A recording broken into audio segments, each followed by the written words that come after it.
The night sky over the Red Sea was shattered by a fiery explosion, an event that would send shockwaves far beyond the quiet waters below. In an instant, the darkness was pierced by a sudden blinding light, followed by a thunderous roar that echoed for miles along the coast.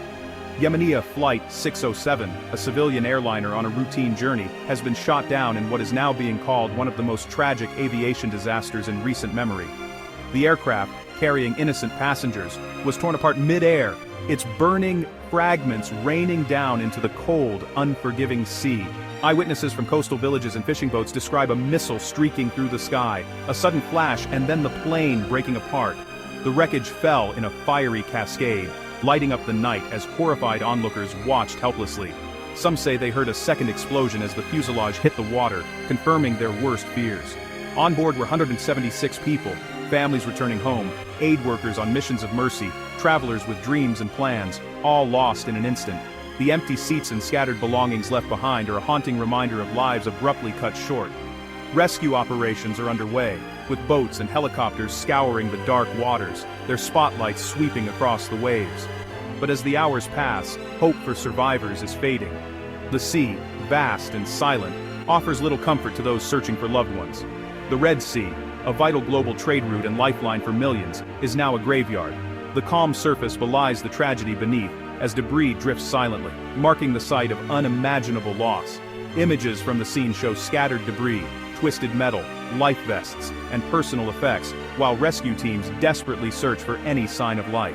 Each piece recovered tells a story of heartbreak and shattered futures. Hundreds of families are receiving devastating news tonight.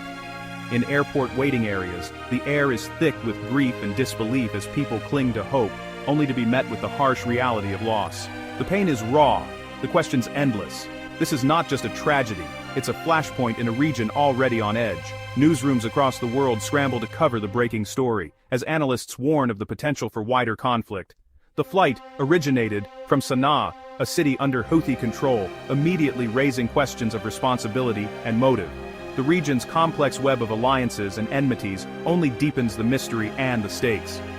In today's world of advanced military technology, the downing of a civilian airliner is rarely a simple mistake. Sophisticated radar, tracking systems, and missile guidance make such incidents both rare and deeply suspicious. Was this a tragic error or a deliberate act? Political fallout is immediate, with accusations flying before facts are clear. Leaders from across the region and beyond are quick to assign blame, each statement fueling tensions and uncertainty. The search for truth is clouded by propaganda and fear. The world is watching as this incident threatens to ignite a larger conflict. International organizations call for calm, but the sense of crisis is palpable. The Red Sea, already a hotspot, is now the focus of global attention and anxiety. This is the culmination of weeks of escalating hostilities between Israel and the Houthi movement, backed by Iran. Skirmishes, missile attacks, and threats have brought the region to the brink, and now with the loss of Flight 607, the danger of all-out war looms larger than ever. Tonight, the world feels more dangerous, perched on the edge of crisis.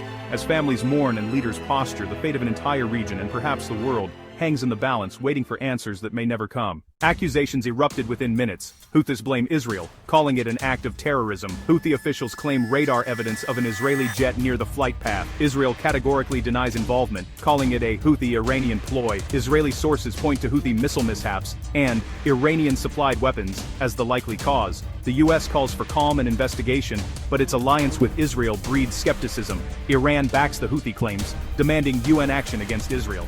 Social media and state news paint two opposing realities, each side entrenched, diplomacy fading.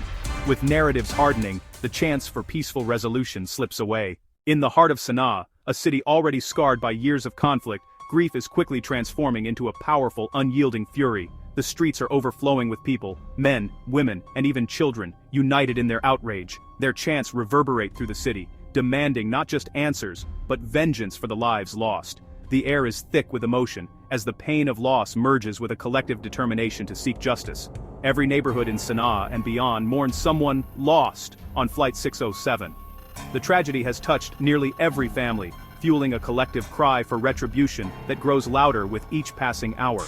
Candlelight vigils illuminate the night as families gather to remember their loved ones, their sorrow turning into a shared resolve. The sense of injustice is palpable, binding the community together in their grief and anger. Sensing the rising tide of anger, Houthi leadership steps forward to channel this energy. They declare the downing of Flight 607 not just a tragedy, but a direct assault on Yemen's dignity and sovereignty. Their words ignite the crowd, transforming pain into purpose, and setting the stage for a broader confrontation.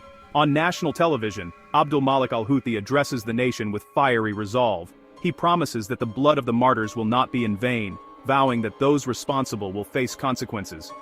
His speech is broadcast in homes and public squares, stirring emotions and rallying support for decisive action.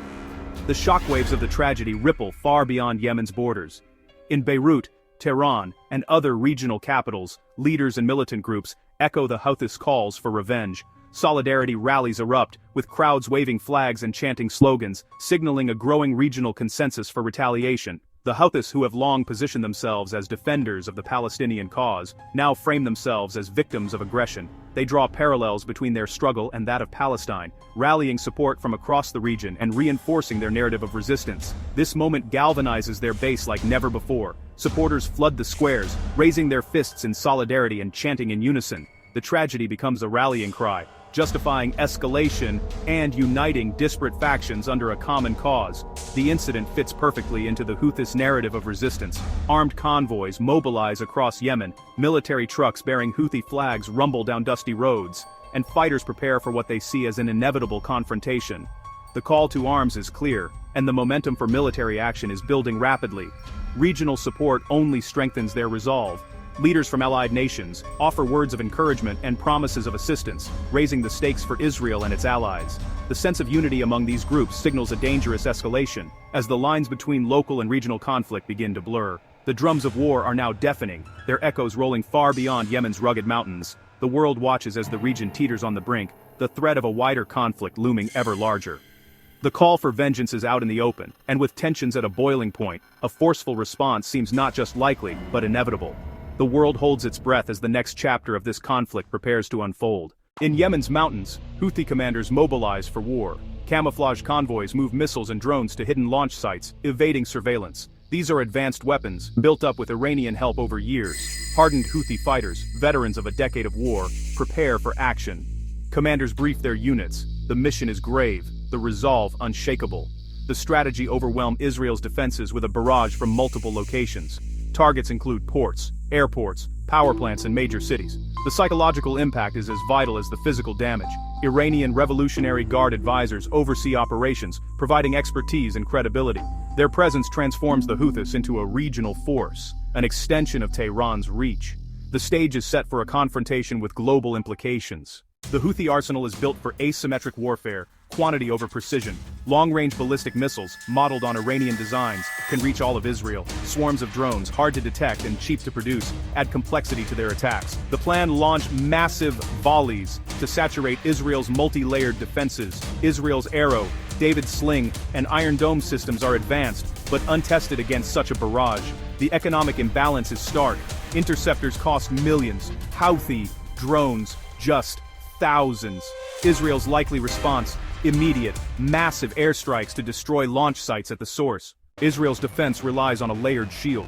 Arrow intercepts long-range missiles. David's Sling covers the middle. Iron Dome handles short-range threats. These systems work in concert, but a coordinated Houthi attack could overwhelm them. Each battery has limits. A massive swarm could let some projectiles through. The Israeli Air Force stands ready, F-35s and F-15s, prepared for preemptive strikes deep into Yemen. The goal: destroy Houthi launch capabilities before they can unleash devastation. This is not just defense, but a strategy of crippling the enemy at its source. The stakes: prevent mass casualties and maintain deterrence. Israel faces a test unlike any before, its shield and sword both on the line. The crisis draws in global powers. Iran backs the Houthis, providing weapons, training, and strategic guidance. Iranian advisors direct operations, using the Houthis as a proxy to challenge Israel and the U.S. The U.S. Navy's Fifth Fleet increases its presence, ready to intercept missiles and protect shipping lanes. Washington supplies Israel with intelligence and diplomatic support, but its role as mediator is complicated. Russia and China back Iran diplomatically, likely to block UN action against the Houthis. This diplomatic shield gives Iran and its allies room to maneuver. Russia may share intelligence, further complicating the picture. The region becomes a chessboard for global powers, each move calculated for maximum advantage. The US wants to support Israel but avoid a wider war. Iran seeks to challenge Israel without direct confrontation. The stakes are global, the risks immense. Imagine a missile war erupting in the Red Sea, an event that would send shockwaves through the global economy, disrupting the very foundations of international trade and security. The world would be forced to confront a crisis unlike any seen in decades. The Bab el-Mandeb Strait, a narrow waterway connecting the Red Sea to the Gulf of Aden, is one of the world's most critical maritime choke points. Every single day, about 10% of all global goods and energy supplies, ranging from oil and gas to food and electronics, pass through this vital corridor. Its strategic importance cannot be overstated. If war were to break out here, shipping would grind to a halt. Insurance premiums for vessels would skyrocket overnight, making it too risky or expensive for many ships to pass. Oil prices would surge, sending shockwaves through financial markets and affecting everything from fuel costs to airline tickets. The ripple effects would be immediate and severe. Global supply chains would fracture, leading to shortages of essential goods, delays in manufacturing, and rising inflation. Everyday items could become scarce, and prices would climb, impacting families and businesses worldwide. The Houthis, armed with advanced anti-ship missiles, have already threatened to turn the Red Sea into a graveyard for enemy vessels. Each attack rattles global markets, sending investors scrambling and raising fears of a prolonged conflict. The danger doesn't stop there. A wider war could erupt at any moment. Hezbollah might open a northern front, while powerful militias in Iraq and Syria could target U.S. forces, drawing in regional and global powers into a spiraling conflict. The human cost would be catastrophic. Missile barrages could rain down on Israeli cities, airstrikes would devastate communities in Yemen, and chaos would engulf the region. Ordinary people would pay the highest price, lives lost, families torn apart, and entire communities uprooted. Diplomats and world leaders have long feared this scenario, a multi-front war with no easy end in sight. The stakes are enormous and every decision carries the weight of history. For millions, this crisis means living in fear, facing unimaginable loss, and watching their futures shatter before their eyes. The humanitarian toll would echo for generations. The world watches in real time, holding its breath as leaders make choices that could shape the course of history for years or even decades to come. With every passing hour, the world teeters closer to disaster.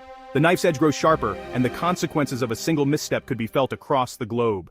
The world holds its breath, armies mobilized, missiles ready, leaders weighing their next move. Will diplomacy prevail, or will war erupt? For the Houthis, an attack cements their power but risks annihilation. For Israel, the choice is agonizing.